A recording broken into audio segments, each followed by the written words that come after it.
Olá, querido aluno, tudo bem com você? Eu sou a professora Jéssica Batista e agora nós iremos iniciar mais uma aula de História. Hoje nós falaremos sobre as hipóteses científicas que explicam a origem dos seres humanos. Você já pensou sobre isso? Qual teria sido a nossa origem? Quais teorias explicam? Vamos ver agora. A questão sobre a origem do homem, isto é, do gênero humano, talvez só perca para a questão da origem da vida no que se refere aos debates científicos e filosóficos a esse respeito. Cada ciência envolvida nas investigações sobre a origem do homem tem os seus próprios métodos, mas vale lembrar que cada uma delas se serve dos resultados das demais. Portanto, a arqueologia auxilia o estudo dos historiadores, assim como os historiadores auxiliam os estudos da arqueologia.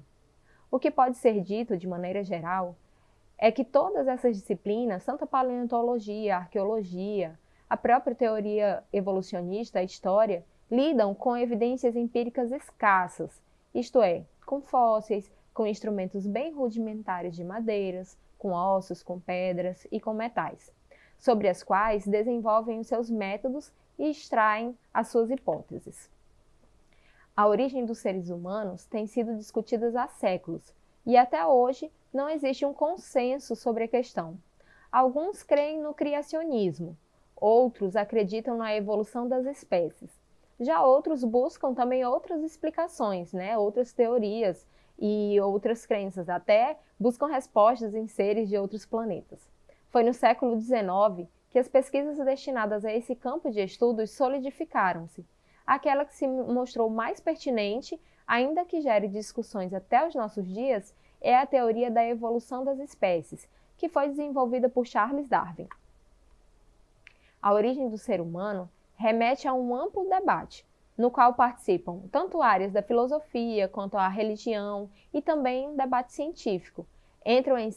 Todas essas áreas entram em cena para construir diferentes concepções sobre a existência da vida humana, e implicitamente porque somos a única espécie dotada de características que se diferenciam do restante dos animais. Desde as primeiras manifestações mítico-religiosas, o ser humano busca respostas para essa questão. Nesse âmbito, a teoria criacionista é a que tem maior aceitação. Ao mesmo tempo, ao contrário do que muitos pensam, as diferentes religiões do mundo elaboram uma versão própria de teoria criacionistas. O criacionismo é a concepção ligada ao religioso, baseado na ideia de criação do ser humano por um ser divino, e teve grande predominância até o século XIX. O cristianismo adota a Bíblia como fonte explicativa sobre a criação do homem. Segundo a narrativa bíblica, o homem foi concebido depois que Deus criou os céus e a terra. Também feito a partir do barro, o homem teria ganhado vida quando Deus soprou o fôlego da vida em suas narinas.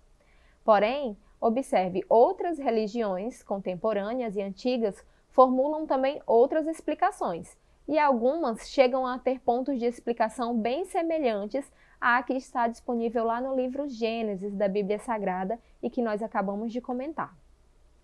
O mito a seguir, por exemplo, explica o surgimento dos Pataxós, que é um povo indígena que tem aldeias na Bahia e em Minas Gerais. E de acordo com essa narrativa, há muito tempo só havia na terra bichos como a onça e os passarinhos, até que de uma gota que caiu do céu, surgiu um índio que viveu muito tempo sozinho na terra.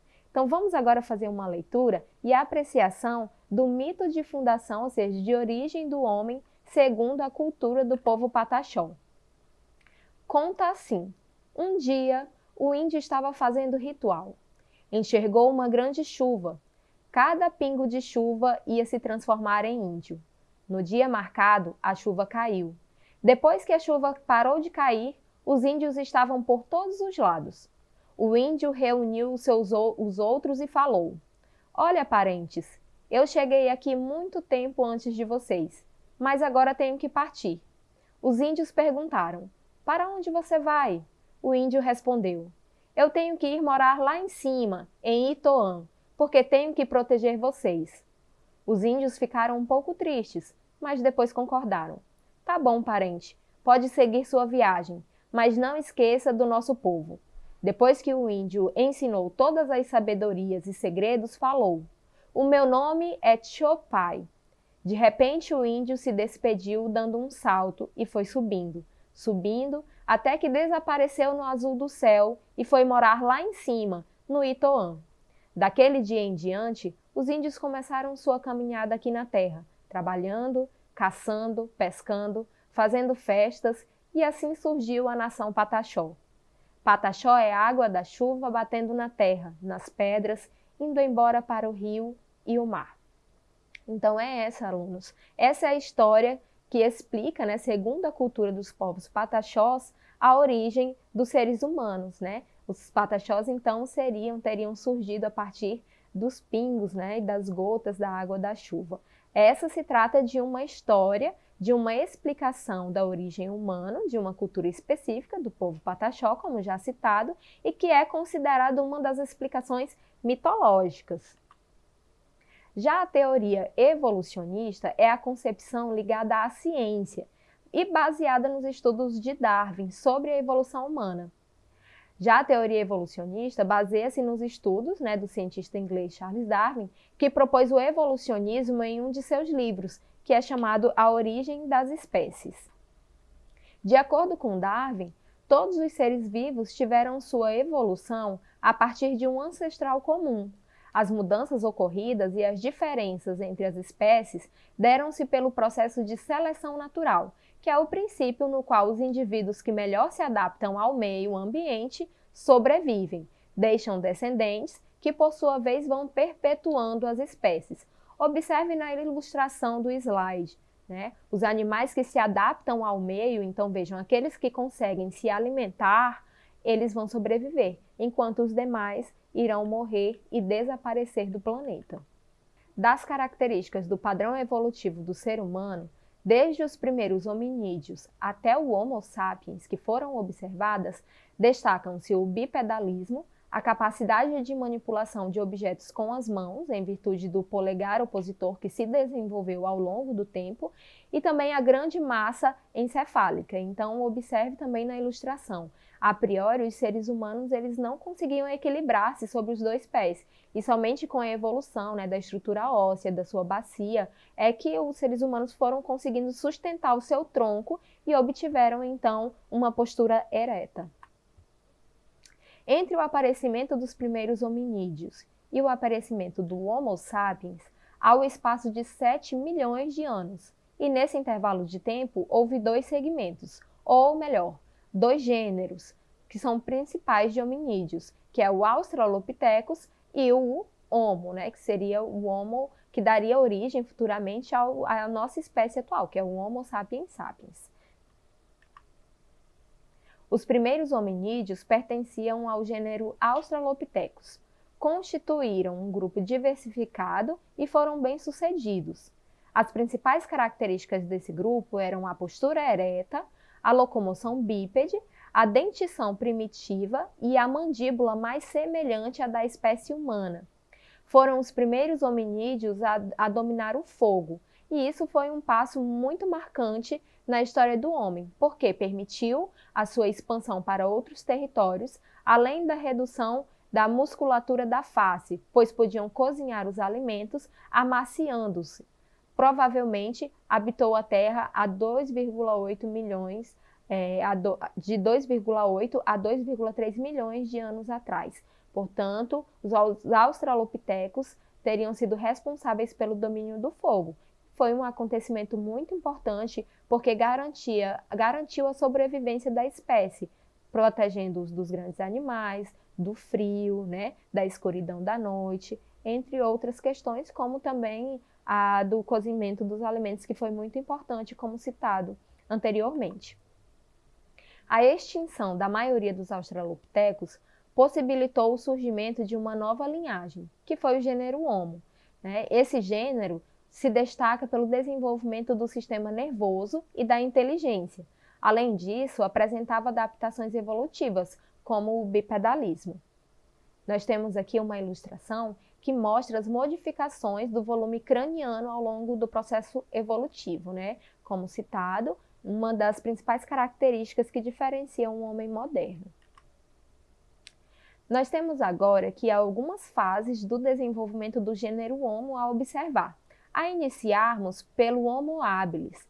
Atualmente, com o estudo dos fósseis, o mais aceito é considerá-lo como Australopiteco, sendo Australopithecus habilis. A espécie viveu por volta de 2 milhões de anos a 1,4 milhões de anos atrás. Já o Homo erectus destacou-se pela fabricação de instrumentos e utensílios de pedra, madeira, pele e ossos. O grupo saiu da África e alcançou a Europa, a Ásia e a Oceania. Portanto, nessa fase do desenvolvimento humano, ou seja, o Homo erectus, é que foi o homem que conseguiu, né, habitar todo o planeta. Já o Homo ergaster seria uma subespécie do Homo erectus, que teria migrado para a Europa e parte da Ásia, onde deu origem a várias linhagens. Uma delas foi o Homo neanderthalensis, que é conhecido por neandertais, né? Tinha um corpo adaptado ao frio, a ausência de queixo, testa baixa, pernas arqueadas e cérebro maior do que os dos seres humanos atuais. Os neandertais apresentavam comunicação verbal, porém ainda bem rudimentar. Eles também já tinham certa organização social e, inclusive, praticavam o sepultamento de mortos. E vejam que essa última característica ela é muito importante para que atualmente nós possamos investigar e conhecer mais sobre essa fase da história, né, sobre a pré-história, porque os restos mortais, os seus fósseis, eles ficam melhor preservados sendo sepultados, diferentemente das outras espécies que deixavam os mortos, né, expostos e vinham animais e devoravam os restos, né, as carcaças dos seres humanos e assim eliminavam esses vestígios que hoje se fazem fundamentais para a investigação dessa fase histórica. Já o Homo sapiens sapiens é a denominação científica do homem moderno, é uma subespécie do Homo sapiens. A principal característica do homem moderno, comparado aos seus ancestrais, é o cérebro bem desenvolvido. Além disso, observa-se a capacidade de raciocínio, comunicação e inteligência pelo desenvolvimento do sistema nervoso. E essa, portanto, é a fase em que de desenvolvimento humano em que nós estamos e que nós pertencemos, Homo sapiens sapiens. Então, sendo assim, queridos alunos, nós podemos concluir que, sendo um tema polêmico e também inacabado, a origem do homem ainda será uma delicada questão, capaz de se desdobrar ainda por muito tempo e em longos debates. Dessa forma, cabe a cada um julgar e adotar por meio dos critérios pessoais a corrente explicativa que lhe parece mais plausível. Vamos agora fazer o nosso exercício. A ideia criacionista, relacionada à origem do ser humano, predominou nas sociedades ocidentais cristãs até o século XIX. Durante muito tempo, o cientista Charles Darwin lançou o seu livro A Origem das Espécies, no qual ele propôs: alternativa A, o reforço do criacionismo, B, o evolucionismo, C, o cristianismo, D, a seleção natural ou letra E, a patologia humana. Vamos lá. Qual era a proposta de Charles Darwin? Muito bem, se você selecionou a alternativa B, o evolucionismo, você acertou. O evolucionismo é a teoria científica mais aceita, né, atualmente, que explica a origem das espécies. Muito bem, querido aluno, chegamos ao final da nossa aula, eu espero que vocês tenham gostado. Lembre-se de acessar a plataforma Eduque e conferir as suas aulas. Muito obrigada por sua atenção, até a próxima aula, tchau, tchau!